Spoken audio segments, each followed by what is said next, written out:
wondering if anyone can hear. Can anyone hear this at the back of the room?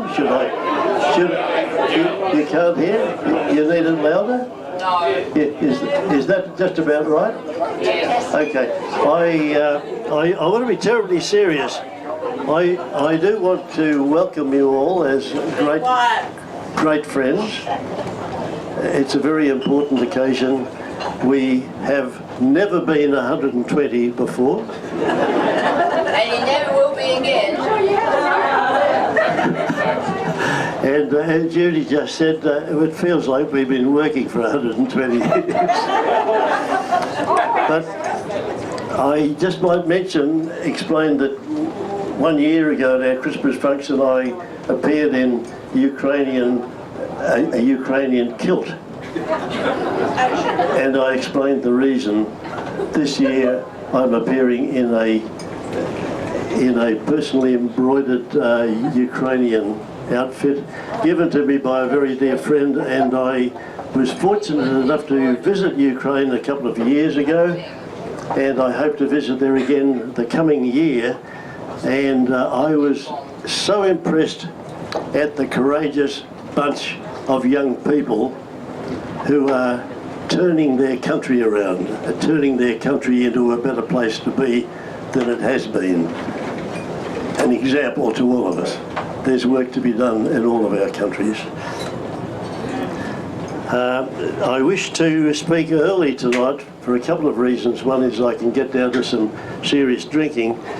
And the other reason is that I did want to mention a few people that are here, because it's an amazing bunch of people we've all got in the one room, and I want you to be aware of the sort of people that you're mixing with tonight.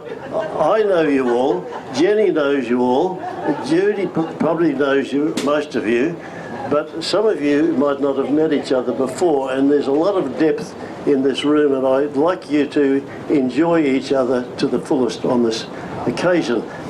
Now, there was another party recently, a couple of weeks ago in Paris. There was the climate circus, I think it was called. There are 40,000 people there. We've got only 100 tonight. There are probably 3 or 4 main differences between that party and this one. It is bigger. Tonight, everyone actually got here at their own expense. Everyone here has the ability to balance their own checkbooks and balance their own budgets, and they know that to spend they've got to earn. But not that 40,000 bunch of people. That bunch of people have incurred an ongoing cost to future generations estimated to be about $1.5 trillion each year, forever, for the ongoing generation with the fun that they had. When we're gone, fellas, we're not going to leave any debt behind, promise. So that's the sort of people we're here tonight. So if I wanted to take any advice from people, I certainly wouldn't take it from the 40,000, I'd take it from people like yourselves.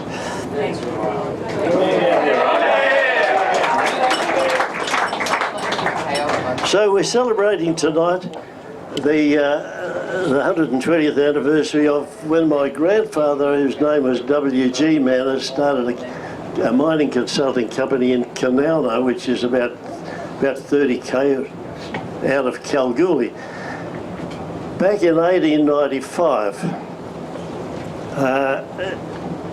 that's a long time ago, I think, and he designed sophisticated mining plants and treatment plants, and that's what he used. That's his slide rule. He did all his engineering calculations on this wonderful piece of work, and Stuart Morgan is about the only guy in the room that really knew exactly what this is, and he lusts after it because he's been trying to get one of these for years. But the hilarious thing, and when you think of it, that only in a few short years people will be picking up our very modern personal computers and looking at them in the way we look at this, saying, what is it and how does it work? because we're now into the exponential stage where things are moving so fast, and I think that's why I'd like to spend more time tonight talking about the future than the past. But and that's about the allocation, I think. But I will. You do get occasional mental flashes of things that happened some time ago, and I was thinking in the run up to this 120th anniversary. Only 60 years of it's been my little bit, but I came into it, and there was a little bit of sadness how I got involved in the business in the first place. I was about 18 and my father had a heart attack, and I wasn't really up to running it, but I ended up running it, so they relieved me of my responsibilities for a year and sent me away, and did all this training, and my wonderful Sister Frances is smiling at this. She's wondering, Ron being trained, that's a joke. but when I took over from Dad, I got a lot of help from people, mentoring in a totally different sense to what it is today. And I remember one of my early trips down to Coolgardie, to what's called the new Coolgardie gold mines. At that stage, the three guys, the mine manager and the purchasing guy, the mine manager, his name was Lou. He was part of the Western Mining Group, and their managers moved around the various mines. It was Lou. And the purchasing officer was Fred Moore, who was actually the father of Norman Moore, the recent Minister for Mines. And the accountant was Les. So they had Lou and Fred and Les, and they said, oh, here's Charlie's boy, he's a bit out of his depth. What we'll do is we'll give him a bit of a hand at the end of the day. They let me at the end of the day. They said, when you've finished wandering around talking to everyone, just give us a nod and we'll take you down. And their idea of mentorship was to teach me how to drink. So we headed down Bailey Street to the Denver City Hotel, which is still in Bailey Street in Coolgardie, and we had a few drinks, and then suddenly it was about 11 o'clock and they threw us out. Well, I don't know whether I know you guys well enough to go. Well, I'll risk it. Look, we got out, and we were walking up the street, and we were all desperately hungry. The only place open was a fruit shop. And we went in, I think Les got a big paper bag full of apples, I think, and Lou got a paper bag full of oranges. I got a paper bag full of bananas, and you can imagine, four of us walking up the street, all with our big brown paper bag full of fruit, and munching away, doing the best we could. But we suddenly realised we had this other desire that probably men get more often when they've been drinking. We wanted to pay a visit, and in the middle of the street in Coolgardie, and I think it's still there, is a blockhouse, like a gents' toilet, right, a solid. It's like a bomb shelter, you know. It can't be demolished. So the four of us went in there. We standing there, and I again, at that stage, you know, you can imagine these four guys standing here just doing a little bit of swaying, and you get that look, and you start looking up at heaven, and you start, oh. And then Lou, the boss, Lou said, Les, he said, I'm in trouble, I can't work the zip. And Les, being a bit impish, quick as a flash, he reached over, he had a bit of a pummel, but he reached over and grabbed a banana, see, out of my bag, and put it in Lou's hand. And Lou's standing there with his banana. And then he got the look too, so the four of us go, whoa.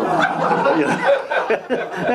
and then there was suddenly a shriek, and then Lou was suddenly waving this money. He said, Les, I've pulled it off. They said, no, Lou, it's all right. Are you sure? Can you be sure? He said, yeah, I'm sure. I can feel the blood running down my leg. I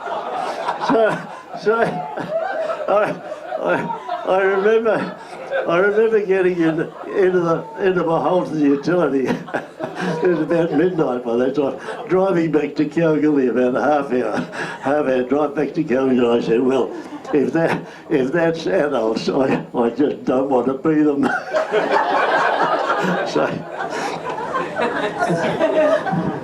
But mentorship probably has got a different meaning these days. They were fabulous fellows under normal circumstances. But let's be running. Right, here's the roll call. This ought to be framed and signed. This is a roll call. Now listen, that's not a bad roll up, I tell you. But can I just finish with these comments? This is my Jenny's giving me that signal. I just got to finish. And now, having written extensively, we know 120 years is 60 years older than Australia had a flag, or 6 years longer than Australia had a constitution. Hell of a long time, but we're really more interested in what have we learned that will benefit for the next 120 years. One is we've got to get used to change, and you got to get to love change. And the other thing is, don't fill out all the forms that every bureaucrat gives you. You'll never get any bloody work done. So they're the two things I want you to remember tonight. And then, very important, this wonderful, fabulous document's been put together by us. It will be every couple leaving should get a little package of a wine bottle with one of these wrapped around it. Do not leave the wharf tonight without your presentation wine bottle. But is a graph. Being an engineering type, there's a graph that tells the whole 120 years history of the family firm. It's designed, that's put together by an engineer, designed to totally confuse the accountants. It's my revenge. Accountants put together figures that confuse me. This is my revenge on accountants, but it tells you everything you need to know about the company and where we've been for the last 120 years. So to finish, here's my poem. Back in 1895, W.G. Manter started a business. Mining and engineering was on his mind. Serving clients from east to west took him on adventures of every kind. After 30 years of this, he handed over to son Chas, who further developed the art of doing business. 30 years later, Ron took the wheel and managed to add 60 years and several layers. Booms and busts, but through it all is the memory of the people, the firm's various players. Would we do it all again? Yes, of course we would. However, only if we could travel the journey with people just like you.